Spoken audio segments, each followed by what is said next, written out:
Sorry ऐकायची सवय नाहीये मला. नाही, मी रागावले नाही तुमच्यावर.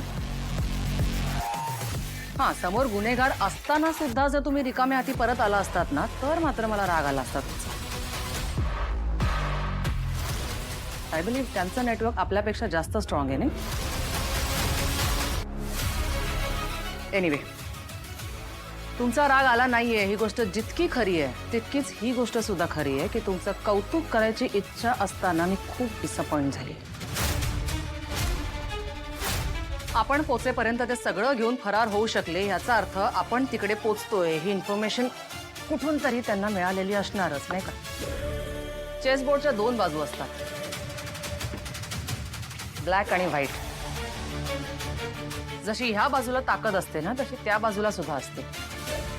जसे आपले टिपर्स आहेत तसे त्यांचे सुद्धा टिपर्स असूच शकतात, नाही का? नाही मॅम, माझ्या टीमवर पूर्ण विश्वास आहे. या रेड बद्दलची कुठलीच इन्फॉर्मेशन आपल्या टीम मेंबरपैकी कोणाकडनंच बाहेर पडली नसणार आहे. जे काही घडलं ते बरोबर नव्हतं, त्यामुळे या फेल्युअरची जबाबदारी मी पूर्णपणे माझी समजते आणि इथून पुढे असं परत कधीही होणार नाही याची खात्री देते तुम्हाला. या सगळ्या मागचा खरा गुन्हेगार समोर येणं हे आमच्यासाठी सुद्धा खूप गरजेचं आहे, ज्याने इतकी वर्ष गुलाबला स्वतःच्या तालावर नाचवलं. गुलाबची फाईल मी नीट वाचली होती. त्याच्या कनेक्शन मध्ये असलेल्या माणसांची इन्फॉर्मेशन एकदा रिपीट करा. Okay ma'am. मॉन्टी नावाचा त्याचा स्मगलर होता जो पंजाबवरनं आलेला होता, जो त्या रेडमध्ये मारला गेला. त्याच्यासोबतचे बाकीचे जे साथीदार होते ज्यांना आम्ही पकडलं, ते पकडल्यावर त्यांनी मरण पत्करलं, पण गुलाबबद्दल कुठल्याही प्रकारची इन्फॉर्मेशन त्यांनी आम्हाला दिलेली नाहीये. आय शुअर कोणी महत्वाचा माणूस आपल्या नजरेतून सुटत नाही? Yes ma'am. युवराज? त्याचं काय? भाऊ आहे म्हणून? बहिणीचा नवरा आहे म्हणून? नाही मॅम, आमच्यासाठी नात्यापेक्षा कर्तव्य कायमच महत्वाचं आहे. Yes ma'am. युवराजच्या विरोधात कुठलाही ठोस पुरावा नव्हता आमच्याकडे. त्याला अडकवण्यासाठी आम्ही एक स्टिंग ऑपरेशन सुद्धा केलं, ज्याच्यात ट्रूथ सिरमचा वापर केला होता. त्यामुळे ते पुरावे कोर्टात ग्राह्य धरले जाणार नाही. युवराज आणि गुलाबचं कनेक्शन तुमच्या कधी लक्षात आलं? मॅम, मी गुलाबला खांडेकरांच्या घरात बघितलं होतं, युवराजच्या खोलीत. मी युवराजचा मित्र एका कामासाठी आलो होतो इकडे. कसलं काम? ऍक्च्युली हे आम्ही दोघं बिझनेस पार्टनर आहोत. खांडेकरांच्या घरात एक अज्ञात व्यक्ती घुसते. ती 2 दिवस राहते आणि ती व्यक्ती म्हणजे एक मोठा कुख्यात गुंड आहे ज्याला खांडेकरांची सून बघते, जी स्पेशल क्राईम युनिटची ऑफिसर आहे. स्ट्रेंज ना? नाही मॅम, मला तेव्हा माहित नव्हतं की तो गुलाब आहे. ओके, आता मला माहित झालं.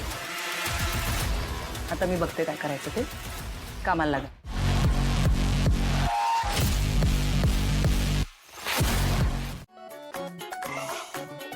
छान ओळख करून दिलीस दोघांची.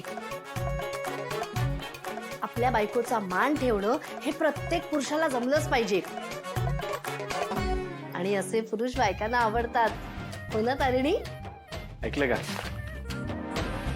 बायको? आपल्याला तिबळ करायचं होतं ना, तर तिबळ करायला काय काय करू मी सांग? नाटक करू नकोस तू जास्त. तुला मदत करायची होती ना, जर जिरं काढून दे, ही मिरची घे आणि ती व्यवस्थित चिरून सुद्धा दे. आणि मिरची आधी धू मग चिर, आणि फ्रीजमध्ये कोथिंबीर आहे ती सुद्धा काढून दे. हा, पण वेलकम ड्रिंक मध्ये मिरची? राग काढतेस का? काकू, तुम्ही प्लीज याला घेऊन जाता का बाहेर? तू जा बरं. नाही नाही, मी थांबतो. मी शांतपणे उभा राहतो. तुला काय जिरं हवंय ना? जिरं तर अरे जिरं कुठे? नाही, मी बघतो.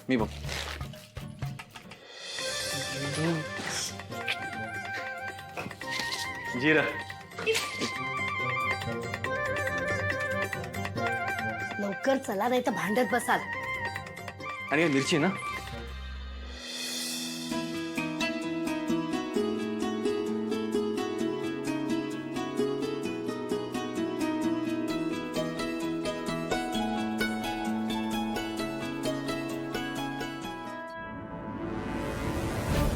काय चाललंय? काय मेन्यू होता? काय बनवलंस? कसला गावठीपणा आहे हा? नाही तुम्ही पिऊन तर बघा काकू, तुम्हाला खूप आवडेल. कोणालाही आवडणार नाहीये. वा मस्त आहे ग. छान तिखट आणि आंबट सवय ग याची. पण युवी, काय काम करतोस की लाईफ एन्जॉयच करतोयस अजून? अगं माझ्या युवराजने जेवढं लाईफ एन्जॉय करायचं होतं ना तेवढं करून झालंय. आता ना त्याने MNN जॉईन केलंय. येस. म्हणजे CEO वगैरे आहे की काय? नाही नाही, तो आता इंटर्न आहे फक्त. MNN तुमचं आहे ना? मग युवराज तिथे इंटर्न म्हणून? अगं काय आहे ना, ते त्याचं त्यानेच ठरवलंय. त्याचं असं म्हणणं आहे की आधी आपण बेस पक्का केला पाहिजे, सगळं शिकून घ्यायला पाहिजे. कारण कसं एकदम मोठी झेप घेतली आणि लगेच यश मिळालं तर ते अदरवाईज टिकत नाही. त्यामुळे बेस पक्का करतोय तो. मग युवराज झाला का बेस पक्का? होतोय झालं की आधी तुम्हाला कळेल मी. काय रे? हो, युवी खूप काम करतो. म्हणजे रात्रंदिवस फक्त कामच करत असतो. अजिबात वेळ नसतो माहितीये का त्याला. इतका थकतो काम करून करून ना. निशी